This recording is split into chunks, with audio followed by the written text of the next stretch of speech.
बिस्मिल्लाहिर्रहमानिर्रहीम। इय्याका नअबुदु व इय्याका नस्तईन। सबसे पहले शौकत भट्टी आपको, आपके एमपीज को, मेहदी भट्टी को, अपने तहरीक इंसाफ के कारकुनों को, मेरे सारे जितने भी यहां हमारे ओहदेदार बैठे हैं, मैं सबको इस शानदार जलसे की भरपूर मुबारक भी देता हूं, खराज तहसीन भी पेश करता हूं। लेकिन शौकत भट्टी, आपने इतनी बड़ी लिस्ट पेश कर दी, लगता ऐसे है कि आप एक ही साल में हाफिजाबाद में वो काम करवाना चाहते हैं जो 70 साल में नहीं हुए। लेकिन इंशाअल्लाह, देखिए, सबसे पहले तो मेरा हाफिजाबाद के लोगों आपसे वादा है कि इंशाअल्लाह जब हमारे 5 साल मुकम्मल होंगे, मेरा वादा सिर्फ हाफिजाबाद आपसे नहीं है, मेरे सारे पंजाब के लोगों से है कि पाकिस्तान की तारीख में इन 5 सालों में जो हम डेवलपमेंट का काम करेंगे, इस सारी मुल्क की तारीख में इतना काम नहीं हुआ होगा जो इंशाअल्लाह पंजाब में हम आपको करके दिखाएंगे। अब मैं हाफिजाबाद के नौजवानों, मैं आपका सबका जुनून देख रहा हूं। मैं ये चाहता हूं, अभी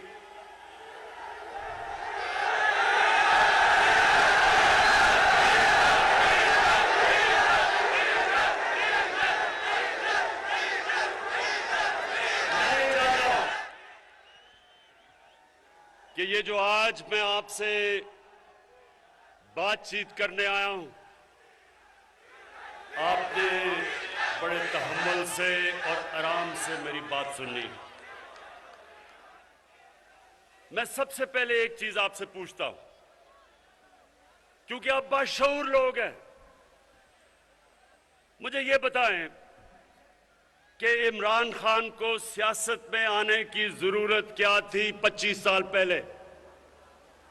अल्लाह इमरान खान को सब कुछ दे चुका था, जो भी मैं जिंदगी में चाहता था अल्लाह वो दे चुका था। मैं सिर्फ एक वजह से आया था, और मैं नौजवानों आपके लिए, क्योंकि आप इस मुल्क का मुस्तकबिल है, मैं ये चाहता हूं बड़े गौर से आप मेरी बात सुने। पाकिस्तान क्यों बना था? ये मुल्क इलामा इकबाल की जो ख्वाब थी, हम सब अपने आप से पूछे कि क्या जरूरत थी पाकिस्तान की बनाने की? ये एक बड़े मकसद के लिए बना था, और आप अगर जब तक इसको नहीं समझेंगे, हम कौम नहीं बनेंगे। क्योंकि एक कौम तब बनती है वो जब एक नजरिए पे खड़ी होती है। नजरिए के बगैर कौम नहीं बन सकती। वो एक अवाम का हजूम होता है, उसके अंदर कभी आप सुनेंगे कि जाग पंजाबी जाग, कभी आप सुनेंगे सिंधु जैश, कभी पख्तूनिस्तान, कभी बलूचिस्तान की आजादी की तहरीक। क्योंकि जब तक मेरी कौम को मकसद ना पता चले पाकिस्तान बनाने का, हम कौम नहीं बन सकते। और जब एक कौम अपने नजरिए से हटती है, मेरे पाकिस्तानियों, वो कौम तबाह हो जाती है। हमने एक अजीम कौम बनना था, नहीं बने। और आज मैं आप सबके सामने पहले तो यह रखता हूं कि नजरिया था क्या पाकिस्तान का। नजरिया पाकिस्तान का इल्लामा इकबाल ने बड़ा वाज़ेह किया था कि हमने वो रियासत बननी थी जहां सारी कौम ने इकट्ठा होना था, उस नजरिए पे जो नजरिया हमारा नबी सल्लल्लाहु अलैहि वसल्लम का था। और उन्होंने एक रियासत बनाई थी, मदीना की रियासत। वो क्यों अल्लाह हमें कहता है कि अपने नबी की सुन्नत पे चलो? क्योंकि वो मदीना की रियासत के ऊपर कई सदियों तक मुसलमानों ने दुनिया की इमामत की। जैसे जैसे वो उन असूलों से पीछे हटते रहे, मुसलमान नीचे आते रहे, तो मेरे नौजवानों, मैंने फैसला किया कि मैं अपनी कौम को उसकी तरबियत के लिए एक अथॉरिटी बनाऊं जिसका नाम रहमतुल आलमीन अथॉरिटी है। उसका मकसद क्या है? उसका मकसद अपने नौजवानों को, अपने स्कूल के बच्चों को, सबको बताना कि हमारे नबी सल्लल्लाहु अलैहि वसल्लम की सीरत क्या थी, उनका रास्ता क्या था। सबसे पहले आपने एक चीज समझनी है कि उनको रहमतुल आलमीन क्यों कहते थे? क्योंकि अल्लाह ने कहा था वो सब इंसानों के लिए, सिर्फ मुसलमानों के लिए नहीं, सब इंसानों के लिए रहमत बन के आए थे। उन्होंने मदीना की रियासत में इंसानों को इकट्ठा किया था। उसमें ईसाई भी थे, उसमें यहूदी भी थे, उसमें काफिर भी थे।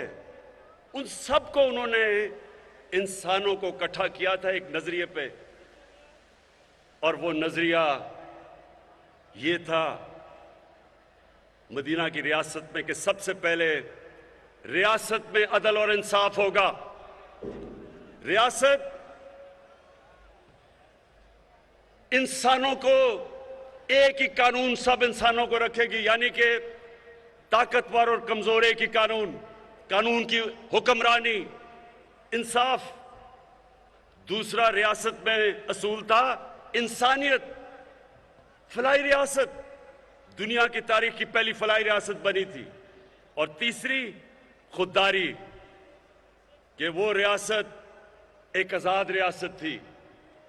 और इन तीनों के ऊपर भी मैं बात करूंगा, लेकिन उन्होंने उससे अवाम के लिए अल्लाह ने मदीना की रियासत में जो कुरान की आयत थी, अमर बिल मारूफ व नही अनिल मुनकर,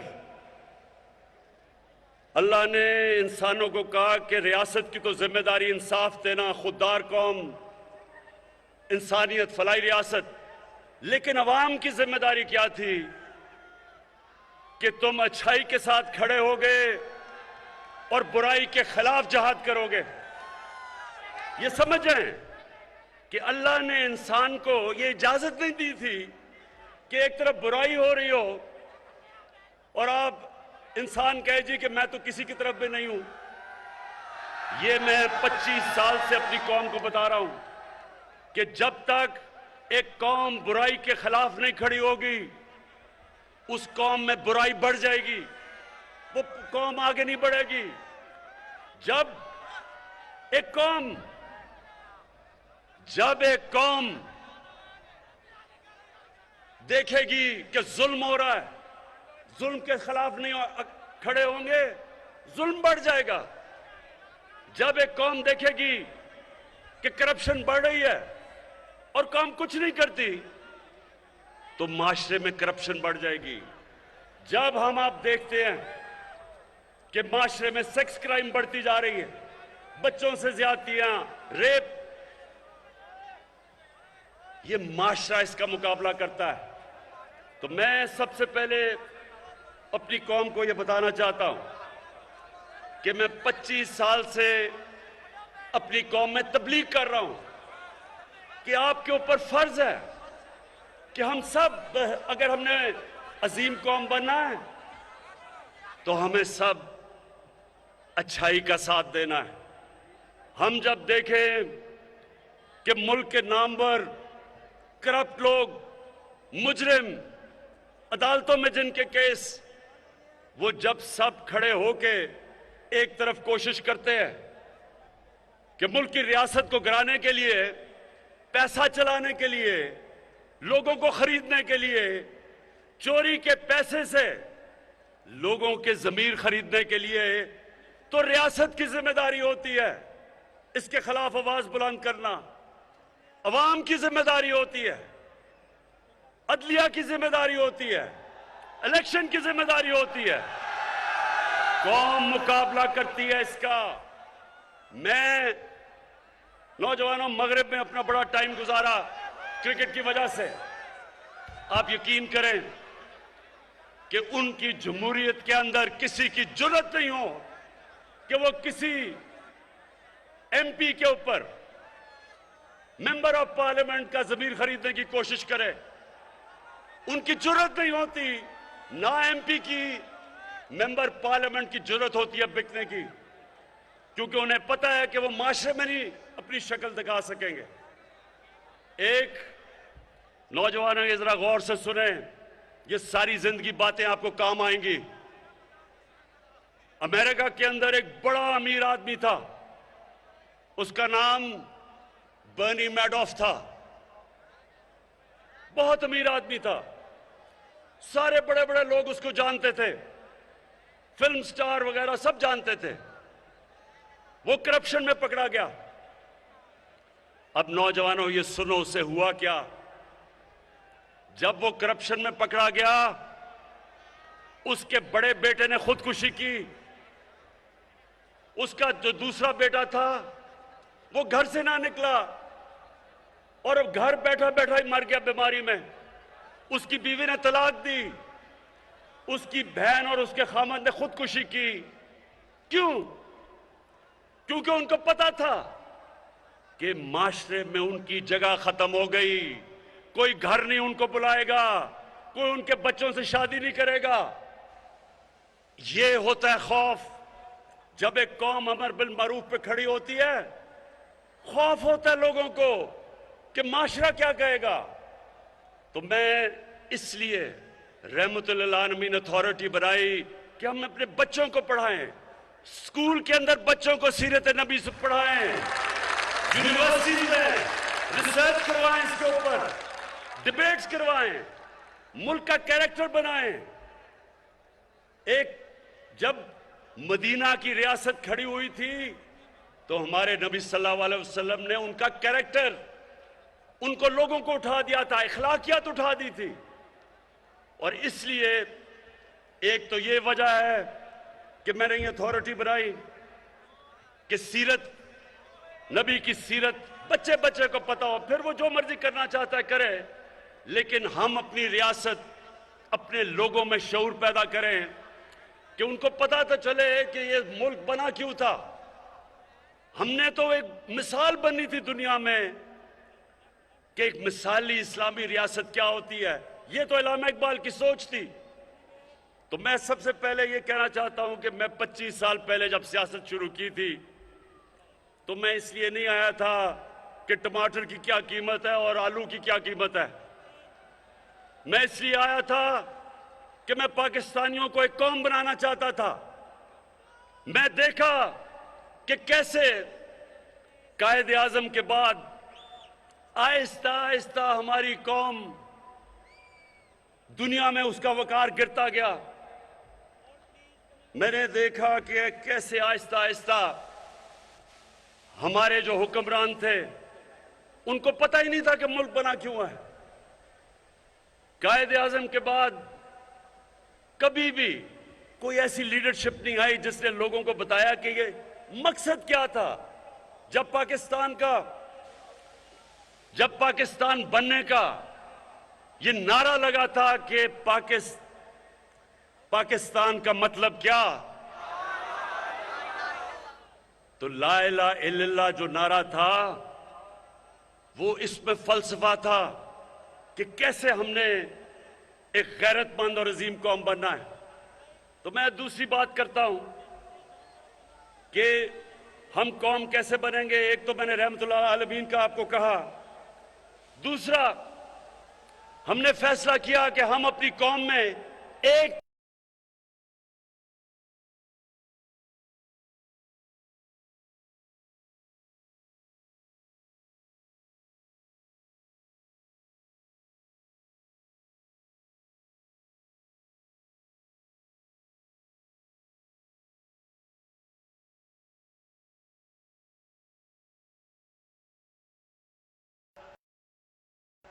तो मैं दूसरी बात करता हूं कि हम कौम कैसे बनेंगे। एक तो मैंने रहमतुल्लाह आलमीन का आपको कहा, दूसरा हमने फैसला किया कि हम अपनी कौम में एक तालीमी निसाब लेके आएंगे।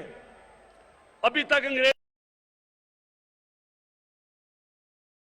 तालीम का निसाब हम लेके आए हैं पहली दफा, और मैं इस तरह शफकत महमूद आपको और आपकी टीम को खराज तहसीन पेश करता हूं कि हमने फैसला किया कि कौम बनाने के लिए आपको एक निसाब चाहिए। सबको अंग्रेजी पढ़ाएं, लेकिन अंग्रेजी एक इंसानों के अंदर फर्क करने के लिए तो ना हो कि जो पढ़ा लिखा है वो पहले अंग्रेजी बोले बताने के लिए कि मैं पढ़ा लिखा हूं। यह इसलिए हुआ है कि हमने कभी अपने निसाब को ठीक नहीं किया। तो इंशाअल्लाह ये जो हमने किया है, ये अभी शुरू किया 5 क्लासेस तक सबको अंग्रेजी पढ़ाएंगे, लेकिन सबको एक निसाब पढ़ाएंगे। हमने अपने दीनी मदरसों को भी, उनको भी हम बीच में लेके आ रहे हैं कि उनको भी और सब्जेक्ट पढ़ाए जाएं, ताकि हमारे दीनी मदरसे के बच्चे भी ऊपर आ सके, वो भी जनरल बन सके, जजेस बन सके, डॉक्टर बन सके।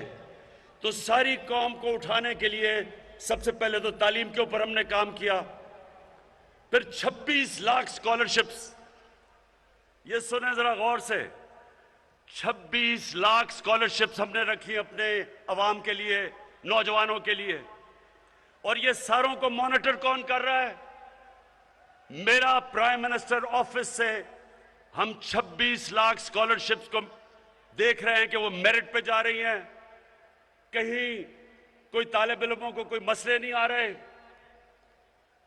और अगर ऐसे हमारे बच्चे जो बड़े ज़हीन हैं उनको स्कॉलरशिप मिले मेरिट के ऊपर, तो एक तो स्कॉलरशिप्स हमने शुरू की हैं।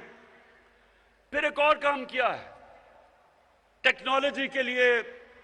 ये पहली दफा पाकिस्तान में मैं 2 यूनिवर्सिटीज बना रहा हूं जिसमें सारी लेटेस्ट टेक्नोलॉजीज हैं। डॉक्टर अतार रहमान और हमारे बड़े जबरदस्त इस वक्त एयरफोर्स के चीफ जो हैं, इनके साथ मिलकर हम एरोस्पेस की लेटेस्ट टेक्नोलॉजी की यूनिवर्सिटी बना रहे हैं, ताकि पाकिस्तान भी अपनी जहाज बना सके। 30 साल से किसी ने नहीं सोचा कि हम बाहर से चीजें लेते हैं। हमारे पास अक्ल भी है, हमारे पास ज़हीन लोग हैं, हर किस्म का प्रोफेशनल है, क्यों नहीं हम अपने जहाज बनाते? तो ये जो हमने इसलिए अपनी बनाते कि हमारे पास कोई यूनिवर्सिटी नहीं है। और एरोस्पेस की टेक्नोलॉजी की तो 2 यूनिवर्सिटीज शुरू कर दी बनानी, और इंशाअल्लाह इन यूनिवर्सिटी से आप देखेंगे कि मुल्क अपने पैर पे खड़ा होगा। हम लोगों से ये चीजें नहीं मंगवाएंगे। अच्छा, उसके बाद मेरे नौजवानों, अब मैं आपको जो सबसे जरूरी बात बताना चाहता हूं। हमारे नबी सल्लल्लाहु अलैहि वसल्लम जब मदीना की रियासत में उनके पास थोड़े से भी मुसलमान हुए थे, 5000 या 6000 मुसलमान थे। ये जरा गौर से सुने, तारीख का हिस्सा है। 628 और 629 उन्होंने 2 खत लिखे। अब सोचे कि मुसलमान थोड़े से चंद हजार थे, और खत लिखा उन्होंने एक सुपर पावर को। दुनिया बटी हुई थी 2 सुपर पावर्स के बीच में। एक था पर्शियन एम्पायर, एक सुपर पावर एक तरफ मशरिक में, और मगरिब में थी रोम बैजेंटाइन एम्पायर। उन्होंने दोनों सरबराह को एक खत लिखा, दोनों को एक पैगाम दिया कि मैं अल्लाह का पैगाम लेके आया हूं, अगर तुम इस पैगाम पे चलोगे तो तुम्हारी बेहतरी है। अब सोचें कि एक लीडर, दुनिया के तारीख का सबसे अजीम लीडर, उसकी शान देखें कि जब उनकी फौजें लाख लाख से ज्यादा बड़ी फौजें और जदीद हथियार थे, ये कुछ भी नहीं थे, थोड़े से हजार मुसलमान थे, लेकिन दुनिया के लीडर को जरा देखें कि उसने उनको ये नहीं कहा कि मैं इमदाद चाहता हूं, उन्हें ये नहीं कहा कि मैं तुम्हारे से कर्जे चाहता हूं, उन्होंने कहा मैं सच का पैगाम लेके आया हूं। और दुनिया की तारीख शाहिद है कि 10 साल के अंदर अंदर उन दो खत के बाद दोनों सुपर पावर्स घुटने टेक गई मुसलमानों के सामने। तो हाफिजाबाद के लोगों सुनो, लीडर कभी किसी के सामने झुकता नहीं है। हमारे नबी सल्लल्लाहु अलैहि वसल्लम ने, उनकी सुन्नत यह है कि ला इलाहा इल्लल्लाह इंसान को गैरत देता है। जब वो एक इंसान ला इलाहा इल्लल्लाह पढ़ लेता है, वो किसी झूठे खुदा के सामने नहीं झुकता। और हमारी बदकिस्मती कि हमारे जनाब यहां का प्राइम मिनिस्टर अमेरिकी सदर के सामने बैठता है, काम पे टांग रही होती है उसकी, हाथ में पर्ची पकड़ी हुई होती है कि कहीं मेरे मुंह से कोई गलत चीज ऐसी ना हो जाए कि अमेरिका का सदर नाराज ना हो जाए। जब एक मुल्क का लीडर इस तरह किसी के सामने टांगे कंपाता है, तो उसके बाद वो कौम को गिरा देता है, कौम गिर जाती है। कौम को तो लीडर उठाता है। हमारा जो लीडर, सबसे अजीम लीडर कायदे आजम मोहम्मद अली जिन्ना, एक गुलाम हिंदुस्तान में आजाद लीडर था, एक आजाद इंसान था। उसको देख के मुसलमानों को फख्र होता था, कभी किसी के सामने नहीं झुकता था। और हमारी अभी क्या हुआ जरा ये सुने। यूरोपियन यूनियन के एम्बेसडर्स ने मिलके खत लिखा कि इमरान खान को और हमारी हुकूमत को रूस के खिलाफ बयान देना चाहिए। अब ये सारे प्रोटोकॉल के खिलाफ है, ये सारे डिप्लोमेटिक प्रोटोकॉल्स के खिलाफ है कि एम्बेसडर्स ओपन लेटर लिख दें। और मैंने उनकी सही तनकीद की। मैंने उनको यह कहा कि तुमने हिंदुस्तान से इस तरह जुर्रत है खत लिखने की, और किसी मुल्क को लिखोगे ऐसा खत? और मैंने ये पूछा कि हम एक आजाद मुल्क हैं, हम किसी के गुलाम नहीं हैं। हमारे यहां अब ये सुने, पहले तो 2-3 लोगों की स्टेटमेंट्स आ गई। फजल रहमान ने कहा जी बड़ा इमरान खान ने बड़ा जुल्म कर दिया।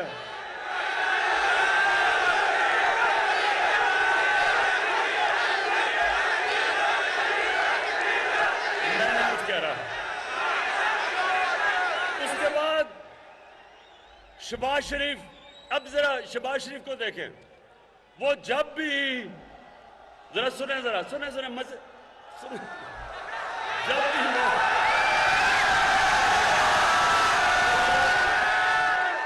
देखते होंगे जब वो कोई बाहर का एम्बेसडर गोरा आता है उसके सामने, तो वो जल्दी से अपनी टाई कमीज पहन के ना तो अपना सूट पहन लेता है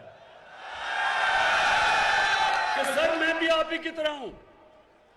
और फिर वो कहता है कि जी ओहो इमरान खान ने बड़ा जुल्म कर दिया कि यूरोपियन अंग्रेजों की उन्होंने तनकीद कर दी।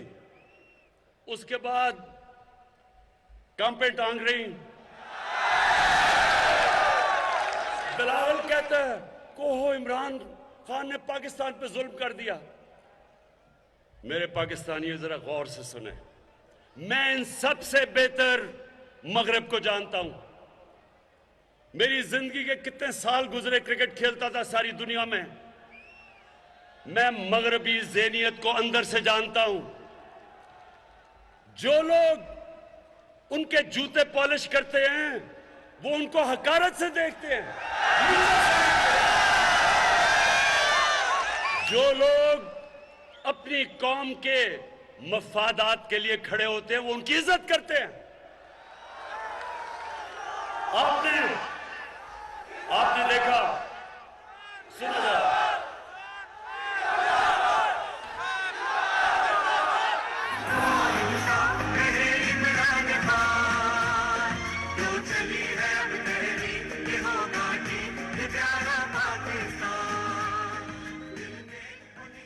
देखिए नौजवानों, अपनी जिंदगी का एक असूल बना लें। दुनिया उस इंसान की इज्जत करती है जो अपनी इज्जत करता है। जो इंसान या मुल्क अपनी इज्जत नहीं करता, दुनिया उसकी इज्जत नहीं करती। हमारे मुल्क में 10 सालों में, ये जरा गौर से सुने, 10 सालों के अंदर 2008 से लेकर 2018 तक 400 से ज्यादा ड्रोन अटैक्स किए उस मुल्क ने जिसके लिए हम जंग लड़ रहे थे। हमारे दो सरबराह आसिफ जरदारी और नवाज शरीफ, एक दफा इन्होंने उसकी मजम्मत नहीं की। ये दुनिया के सारे कानून के खिलाफ है कि आप बमबारी करें और दहशतगर्द कहें जी, मैं जिसको मारें कहें जी दहशतगर्द है। कहीं दुनिया का कानून ये इजाजत नहीं देता। और फिर एक तरफ पाकिस्तान उनके लिए जंग लड़ रहा है और वही हमारे ऊपर बमबारी कर रहे हैं। मैं बार बार इनकी मुखालफत की, मैंने धरने दिए, मैंने हर जगह कहा कि ये इंसानी हुकूक के खिलाफ है। मैंने अमेरिका में जाके ये कहा, मैंने बरतानिया में ये स्टेटमेंट्स दी। एक जगह यूरोपियन यूनियन के एम्बेसडर्स, शाह महमूद कुरैशी भी मेरे साथ थे, शिरीन मजारी भी थी। वो सारे कोई 20 एम्बेसडर बैठ के मुझे कह रहे थे कि तुम क्यों मुखालफत कर रहे हो ये ड्रोन अटैक्स की। कहते वो तो दहशतगर्द मार रहे हैं, तो आप क्यों मुखालफत कर रहे हैं। ये शाह महमूद को याद होगा और शिरीन को। मैंने उनको कहा कि लंदन में एक हमारा दहशतगर्द बैठा है 30 सालों से। उस दहशतगर्द ने जितने कराची में लोगों को कत्ल किया है, कोई भी दहशतगर्द जो तुम मार रहे हो उसने इतने कत्ल नहीं किए। फर्क यह है कि उसने पाकिस्तानियों का कत्ल किया है, पाकिस्तानियों के खिलाफ दहशतगर्दी की है, और वो आराम से लंदन में बैठा है। हम कहते हैं कि जनाब हमें दो, आप कहते हैं जी कानून में, आप कहते हैं अदालत में आके साबित करें। तो मैंने उससे कहा कि अगर पाकिस्तान, अगर आप हमें इजाजत देंगे कि हम ड्रोन अटैक करके उसको लंदन में मार दें। इनको याद है शाह महमूद को। मैंने उससे जब पूछा, मैंने कहा आप हमें इजाजत देंगे, और अगर आप इजाजत नहीं देंगे और कभी भी कोई भी महजब माशरा नहीं देता, तो क्या हम आपके कमी हैं कि आप यहां के ड्रोन अटैक मार रहे हैं।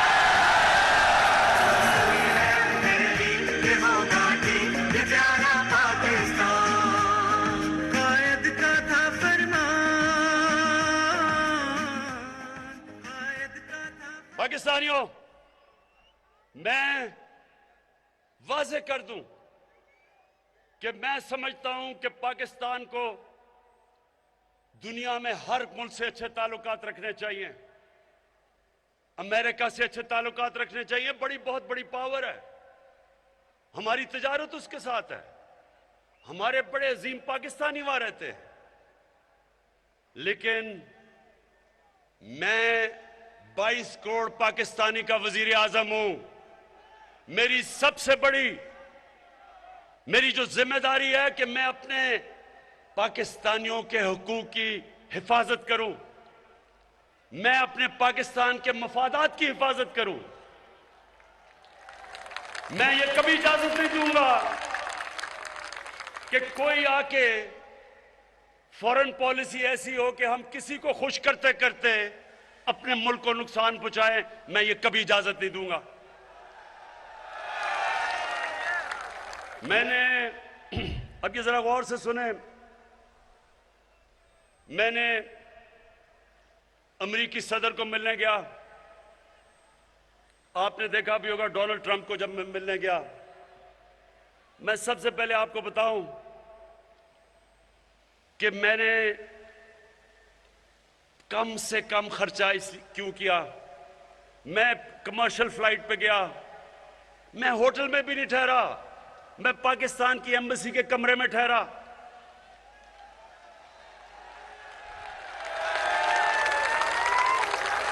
क्योंकि मैं उनको यह बताना चाहता था कि मेरे मुल्क के ऊपर इस वक्त मुश्किल माशी हालात हैं।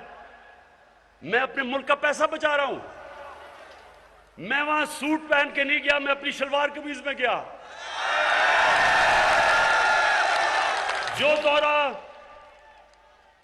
जो दौरा नवाज शरीफ और जरदारी ने $12 लाख से और $14 लाख में किया, वो मैंने $1.5 लाख में किया।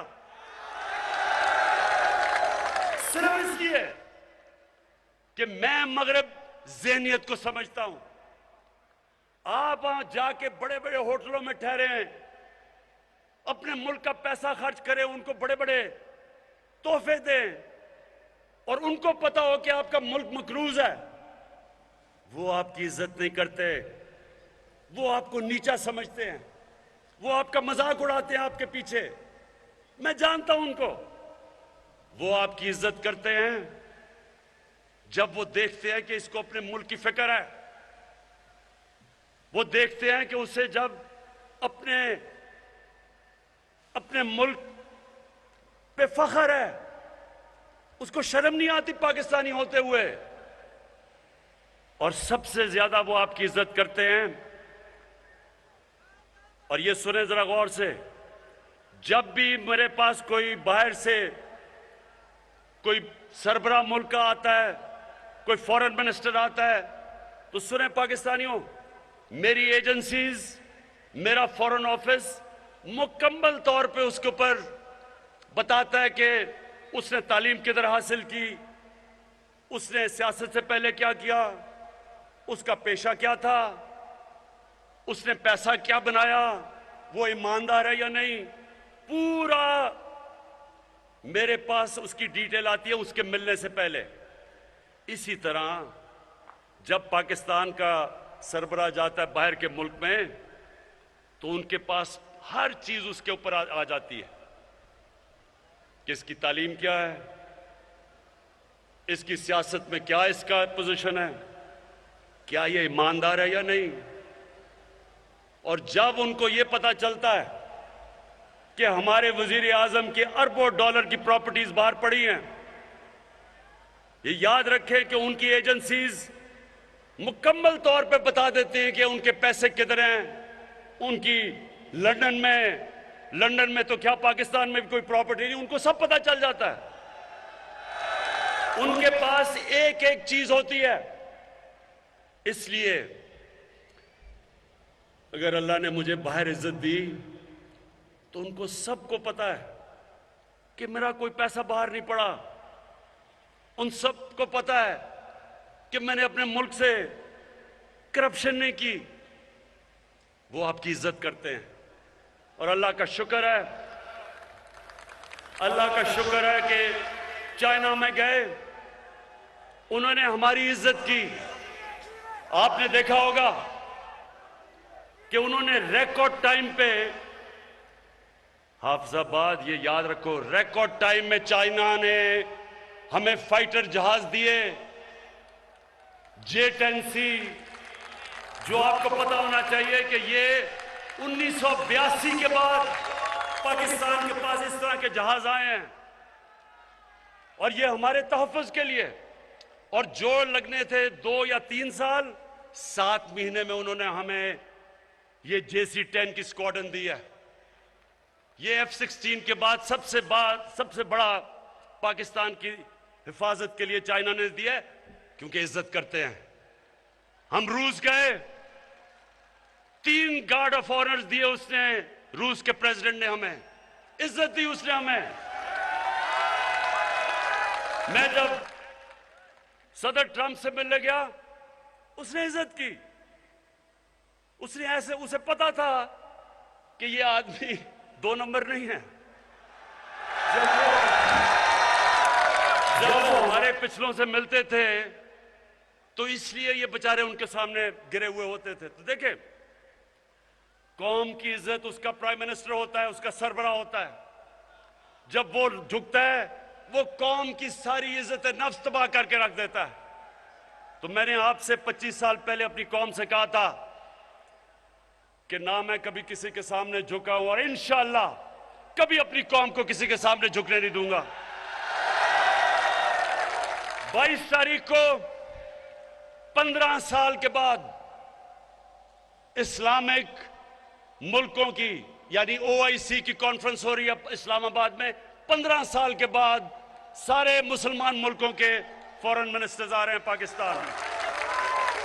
तो ये हमारा मुल्क, हमारी ताल्लुकात सबसे है, सबसे रखना चाहते हैं।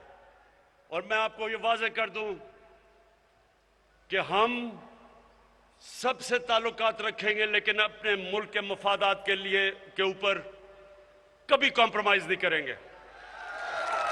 अब मैं आता हूं मदीना की रियासत, जरा सुने, आखिर में पहुंच रहा हूं। मैं सिर्फ बताना चाहता हूं कि जो हमने किया है आज तक पाकिस्तान की तारीख में कौम बनाने के लिए किसी ने नहीं किया। मदीना की रियासत फलाई रियासत थी। फलाई रियासत क्यों जरूरी है? रियासत एक कौम बनती तब है जब सारे फर्ज कौम के समझे कि ये जो रियासत है ये हमारे लिए है, ये हमारा ध्यान रखेगी, ये हमें इंसाफ देगी। अगर हमें मुश्किल वक्त आए, घर में बीमारी हो, तो रियासत मेरा ध्यान रखेगी। अगर मैं भूखा हूं तो रियासत हमारे बच्चों का ध्यान रखेगी। तो ये जो सफर है फलाई रियासत का, ये भी पाकिस्तान को कौम बनाएगा। रहमतुल्लाह आलमीन अथॉरिटी कौम बनाएगी। हमारा जो तालीम का निज़ाम है, एक निसाब, वो कौम बनाएगा। जो हमारी लीडरशिप है, अपनी कौम को खुददारी देके ये कौम बनाएगी। और ये जो फलाई रियासत है, इसमें सबसे बड़ा काम जो हमने हेल्थ कार्ड लेके आए हैं, हर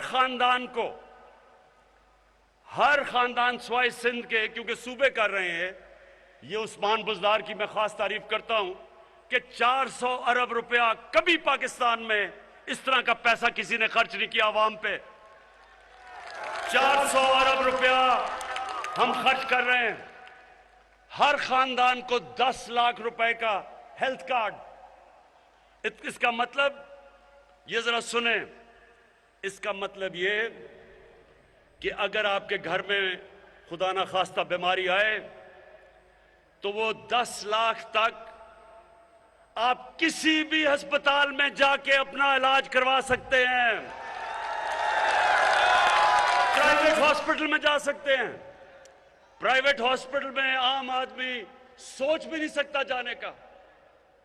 अभी जो लाहौर का महंगा हॉस्पिटल है, डॉक्टर्स हॉस्पिटल, उनके सरबराह डॉक्टर जावेद ने मुझे टेलीफोन किया 1 महीना पहले।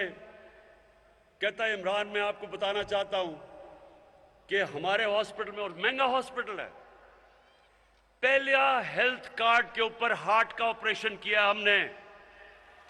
एक गरीब आदमी, एक ड्राइवर गया वहां, दिल की बीमारी थी, हेल्थ कार्ड के ऊपर प्राइवेट हॉस्पिटल में उसका मुफ्त इलाज हुआ। तो ये मुझे पाकिस्तानियों बताओ कि 70 साल से किसी ने ये नहीं सोचा कि आम आदमी के ऊपर क्या गुजरती है अगर घर में बीमारी होती है। ये कभी पाकिस्तान में चीजें नहीं हुई। फिर पनाहगाह, मैं जब लाहौर के वो पुराना जो लाहौर का रावी का पुल था, जब उससे आता था दाता साहब की तरफ, तो वो जो बीच में सड़क के बीच में जो जगह थी, हमेशा मैं देखता था कि बेचारे लोग सो रहे हैं उसके ऊपर, मजदूर सो रहे हैं उसके ऊपर, ट्रक गुजर रहे हैं रात को, बसें गुजर रही हैं, धुआं आ रहा है, मिट्टी आ रही है। कभी किसी ने नहीं सोचा कि उनके लिए एक हम पनाहगाह बना दें कि जाके उधर सो सके गरीब लोग।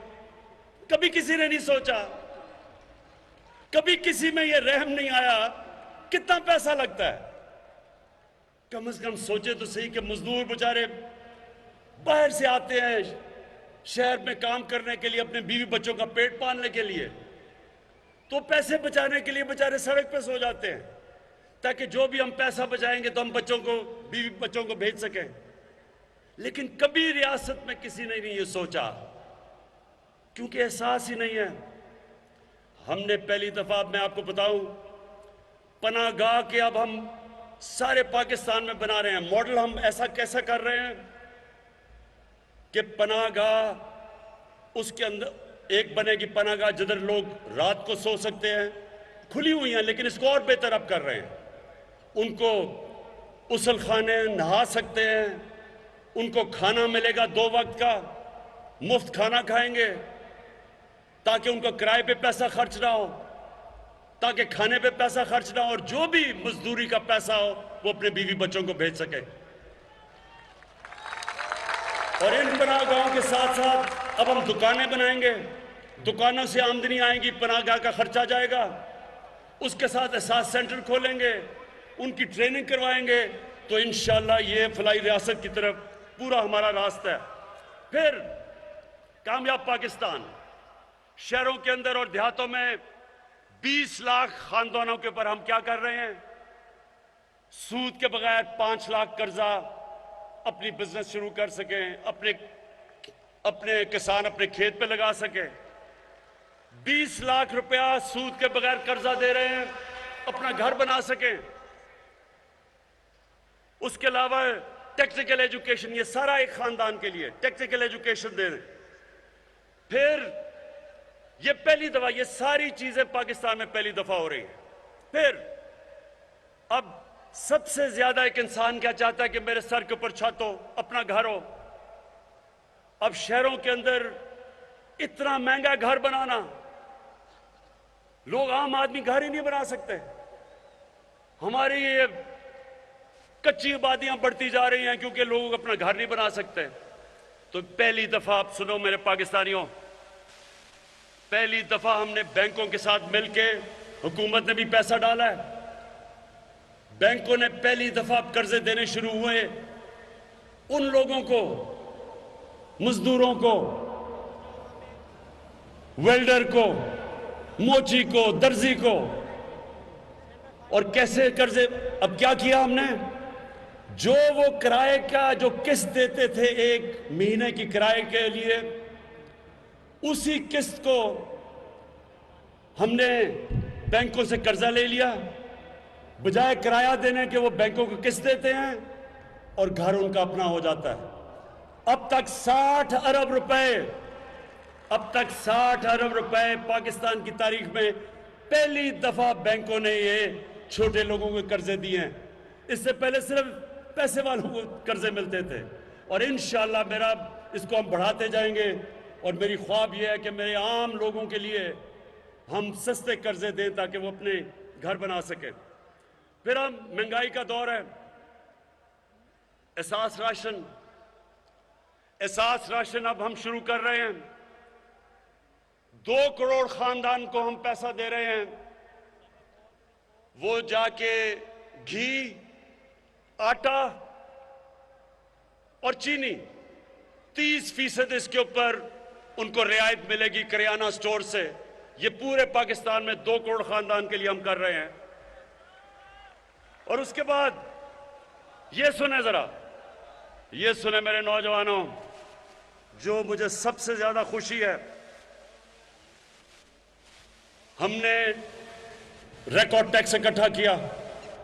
पहली दफा पाकिस्तान के लोगों ने इतना टैक्स दिया। उस टैक्स से आज हमने बजाय पेट्रोल और डीजल की कीमत 20 रुपए बढ़ाना, हमने पेट्रोल और डीजल की कीमत 10 रुपए नीचे कर दी है। 5 रुपए यूनिट बिजली की कीमत कम कर दी है। और इसके लिए ये जरा सुने, आज अमेरिका में 220 रुपए का पेट्रोल है, बर्तानिया में 350 रुपए का है, हिंदुस्तान में 220 रुपए का है, दुबई में 151 रुपए का है। उनका अपना तेल जमीन से निकलता है, पाकिस्तान बाहर से मंगवाता है, और पाकिस्तान में 150 रुपए लीटर है। सारे इलाके से सबसे सस्ता आज भी हमारा पेट्रोल है, क्योंकि हम पैसे दे रहे हैं, टैक्स का पैसा, ताकि अवाम पे बोझ ना पड़े। और इंशाअल्लाह जैसे जैसे मेरी कौम टैक्स देती रहेगी, वैसे वैसे मैं आपके ऊपर पैसा खर्च करता रहूंगा, बोझ आपका कम करता रहूंगा।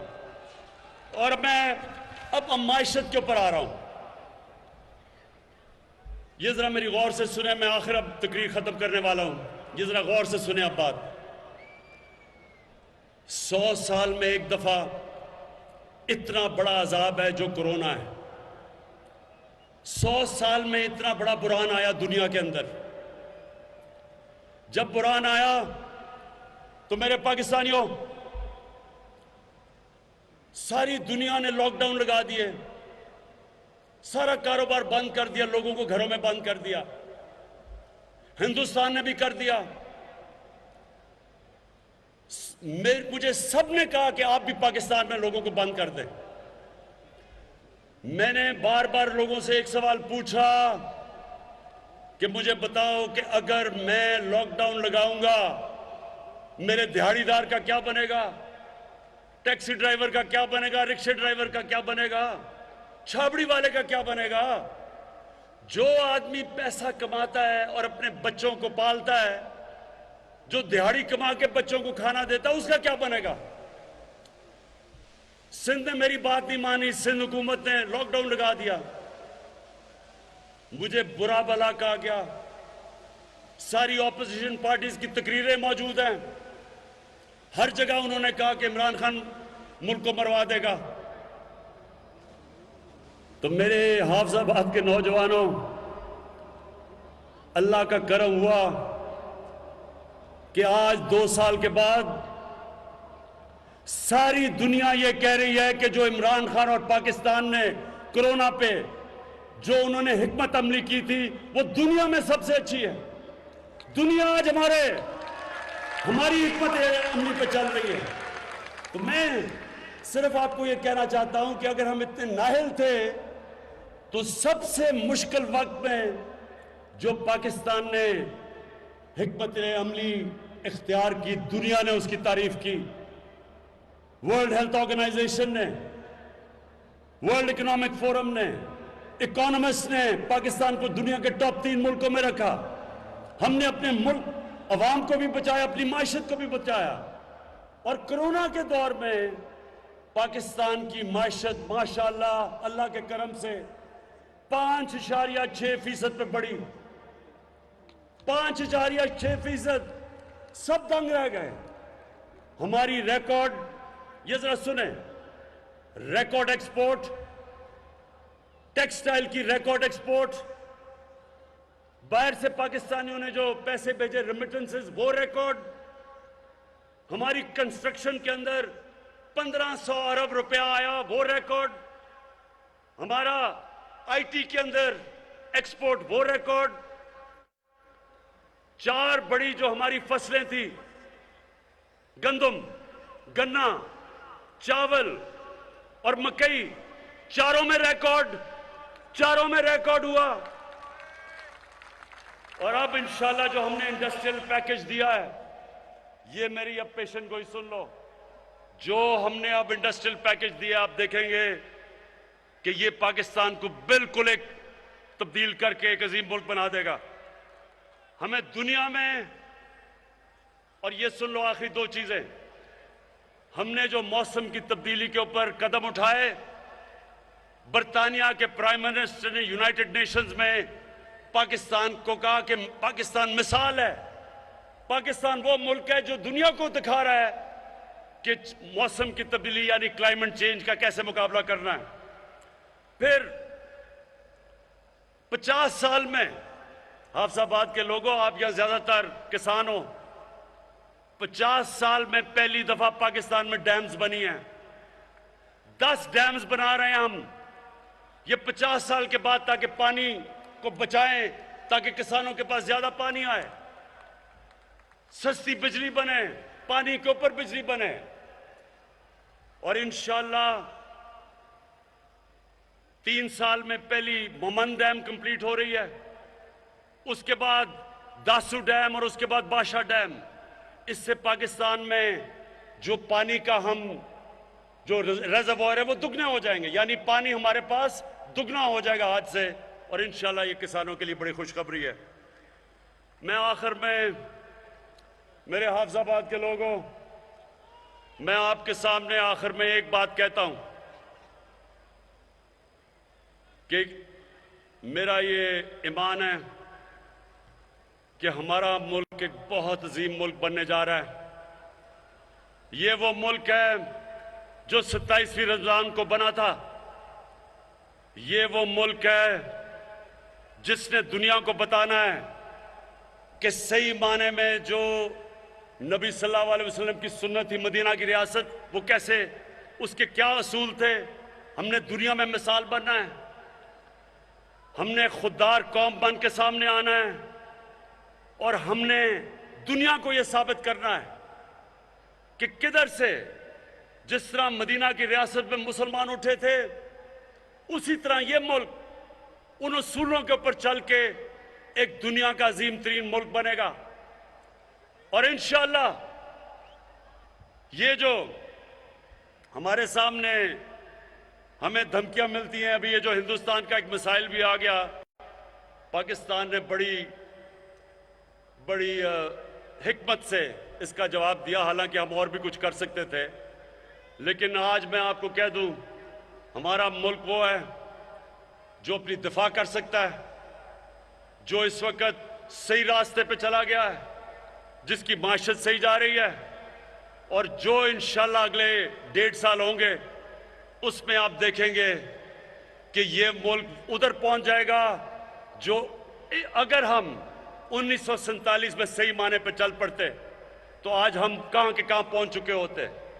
और हाफिजाबाद के लोगों और नौजवानों, इसकी कोई फिक्र ना करें कि ये जो सब इकट्ठे होकर कोशिश कर रहे हैं कि हुकूमत गिर जाएगी, ये आपके सामने होगा। आने वाले दिनों में आप सब देखेंगे कि ये बजाय हुकूमत के गिरने के, ये जो 3 चूहे निकलियां करने चले शिकार, इन तीनों का इंशाल्लाह आप शिकार होते देखेंगे। पाकिस्तान पाइंदाबाद।